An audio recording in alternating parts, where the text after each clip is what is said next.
ស្ងោរផ្ទៃជាមួយនឹងសាច់ជ្រូកចិញ្ច្រាំសម្លមុខនេះញ៉ាំទៅបានទាំង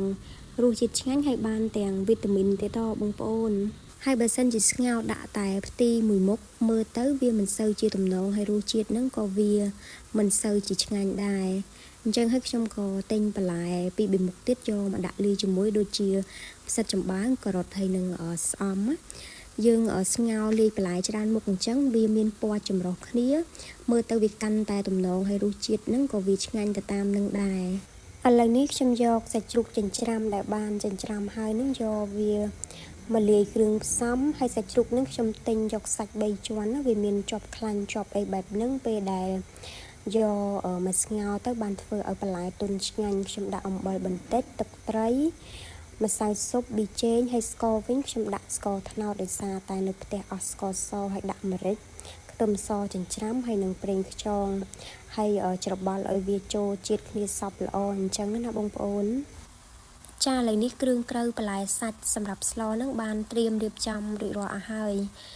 អញ្ចឹងខ្ញុំក៏ចាប់ផ្ដើមស្លតែម្ដងខ្ញុំមកដាក់ឆ្នាំងដាំទឹកឲ្យពុះសិនណាបងប្អូនទឹកបានពុះហើយខ្ញុំបង់ហេប៊ីយឺហឺមើមខ្ទឹមសហើយនឹងគល់ខ្ទឹមចូលហើយដួសទឹកសម្លចាក់ចូលទៅក្នុងចានសាច់ជ្រូកចិញ្ច្រាំចិញ្ច្រំសាច់នឹងឲ្យវារាយចេញពីគ្នាសិនបានខ្ញុំយកសាច់ហ្នឹងដាក់ចូលទៅក្នុងឆ្នាំងសម្លនៅពេលដែលខ្ញុំចិញ្ច្រំសាច់នៅនឹងចានបែបហ្នឹងអញ្ចឹងហើយខ្ញុំចាក់សាច់នឹងចូលទៅក្នុងឆ្នាំងទៅសាច់នឹងវារាយចេញពីគ្នានិយាយទៅវាអត់នៅស្អិតដុំជាប់គ្នាអញ្ចឹងណាបងប្អូនហើយនេះគឺជាស្បែកជ្រូកដែលខ្ញុំជាចេញពីសាច់ជ្រូក3ជាន់ហ្នឹងនិយាយទៅអត់ចោលវាទេបងប្អូនយកវាមកដាក់នៅក្នុង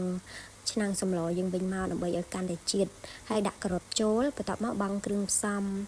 មានអំបិលបន្តិចម្សៅស៊ុបទឹកត្រីប៊ីចេង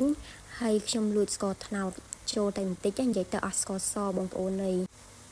ចំពោះបងប្អូនវិញបើសិនជាអត់ញ៉ាំស្ករទេមិនបាច់ដាក់ស្ករនឹងចូលទៅក៏បានដែរបង់គ្រឿងផ្សំចូលទៅរួចរាល់ហើយគឺខ្ញុំបង់ផ្សិតចំបើងនឹងចូលទៅតែម្ដងហើយទុកវាមួយពុះសិនបានខ្ញុំបង់ផ្ទីហើយនឹងស្អំចូលពេលដែលដាក់បន្លែបៃតងនឹងចូលទៅហើយមិនបាច់រំងាស់ឲ្យយូរទេបងប្អូនព្រោះបន្លែនឹងវាឆាប់រលួយដែរទេអញ្ចឹងហើយទុកវាតែមួយពុះបាននៅចុងក្រោយខ្ញុំដាក់ខ្ទឹមបំពងហើយនឹងស្លឹកខ្ទឹមចូលទៅដើម្បីធ្វើឲ្យសម្លស្ងោរផ្ទីនឹងវាមានក្លិនកាន់តែឈ្ងុយថែមទៀតឥឡូវនេះសម្លស្ងោរផ្ទីរបស់ខ្ញុំបានធ្វើឆ្អិនរួចរាល់ហើយទំនងដែរអត់បងប្អូនហើយវីដេអូបង្ហាញពីរបៀបធ្វើម្ហូបរបស់ខ្ញុំថ្ងៃនេះក៏មានតែប៉ុណ្្នឹងដែរអរគុណបងប្អូនទាំងអស់គ្នាកុំភ្លេចជួយចុច follow page នាងខ្ញុំម្នាក់មួយផងណាដើម្បីទទួលបានមុខម្ហូបថ្មីៗនិងប្លែកៗជារៀងរាល់ថ្ងៃអរគុណបងប្អូនទាំងអស់គ្នាជួបជាមួយនាងខ្ញុំនៅវីដេអូធ្វើម្ហូបក្រោយៗទៀត